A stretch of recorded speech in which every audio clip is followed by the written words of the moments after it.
Let me show you how you can use Excel to calculate expected return and variance for stock.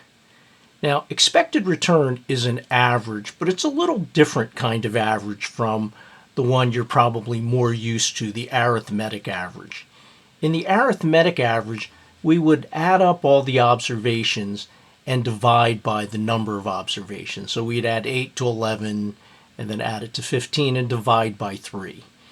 But in this case, we have probabilities assigned to these different states of the world. So in this case, we have 3 states of the world: recession, normal growth, and a boom period.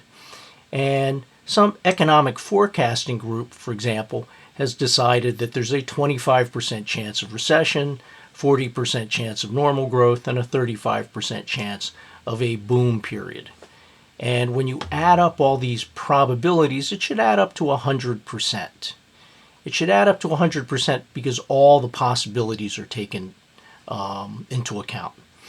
So in a recession, we expect A to earn 8%, during a normal growth period, 11%, and during a boom period, 15%.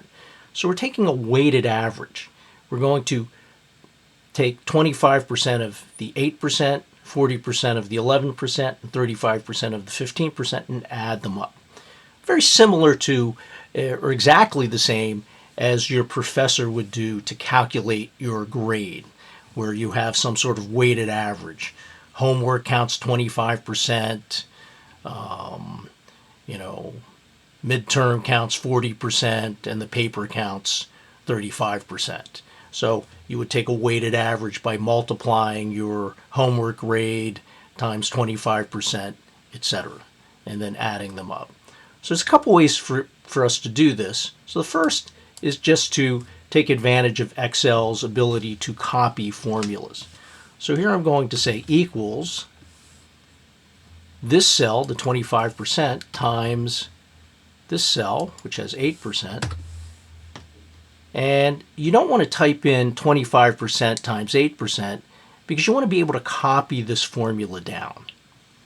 So by putting in cells, when I copy it down, it will know instead of C8 times D8 to do C9 times D9. So to copy, you highlight the cell, and you can see how I have this sort of 3-dimensional plus sign.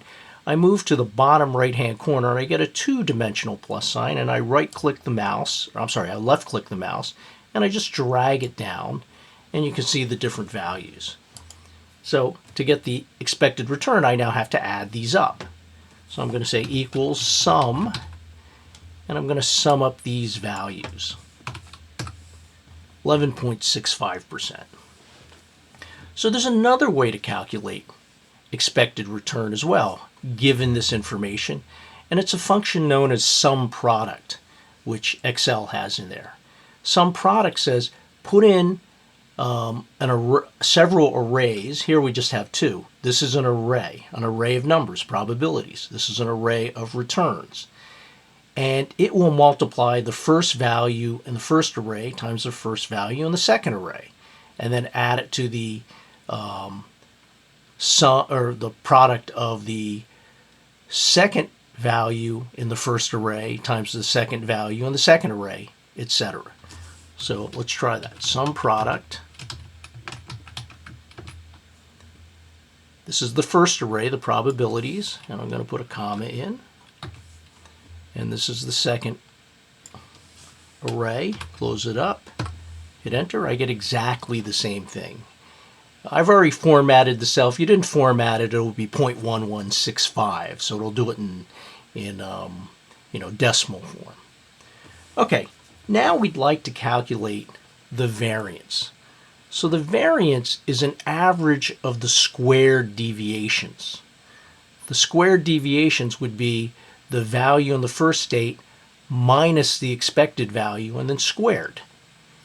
And then you do that for the second observation, 11 minus 11.65 squared, and then 15 minus 11.65 squared.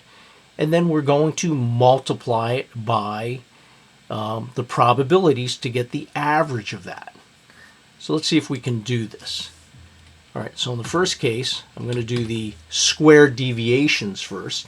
So this is just going to be this value minus the expected value, and I want to put a dollar sign in front of the 12, so I can either type in a dollar sign or I can hit the F4 key to lock the cell. So when I copy it down, it doesn't move. It stays at E12. Now the way I've done this, it'll work for the second observation, the normal period, because I have 11.65 here as well, but for the boom period, there's a 0 here. It'll think it's subtracting 0. All right, so I'm going to close up the parenthesis, and to square it, you put the shift 6, or the hat, or caret, sometimes we call it, and I get this value. And I'm going to just copy this down. And then to get the variance, so let me just write down let me put it over here, variance, and then I'm going to do the sum product version of it again, just to show you that this works as well. So we already have this all added up, right? So we have the squared deviation. Now we want to do the multiplication by the probability. So let's see if I can do this correctly. Probability times, we've already computed the sum product, right? The squared deviation. So we already have this here. So I'm just multiplying it by P. And I'm going to just copy this down. And the variance will just be the sum of this.